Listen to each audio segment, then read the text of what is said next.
到最近这段时间内特别发现，就是自己的呼吸中止症的状况会越来越严重，那严重到影响我的睡眠。那鼻过敏的状态也是相当严重，只要一到10月份之后，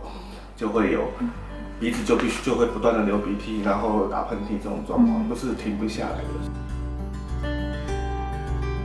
我是今年大概9月21号的时候开刀，到现在12月底，大概是3个月的时间。那当然一开始起初那1个月，2个礼拜到1个月是很辛苦的。目前的状况是所有的术后的恢复都已经相当的好了。我做完手术最大的改变就是顺利的能够睡觉了，因为在之前的呼吸中止症跟过敏的状态发生的时候，你是完全没有办法睡眠。我自己有戴那种小米手环那种穿戴式的装置，那它几乎都测不到我在睡觉的状态，因为我都是睡睡醒醒。经过这一次手术之后，我发现它已经能够顺利的量测到我的睡眠时间了。那第二个很大的改变就是我在从10月份开始以来到现在，我都没有很明显的那个过敏状态，比如说就是打喷嚏、流鼻涕，然后鼻塞，这些都已经消失了。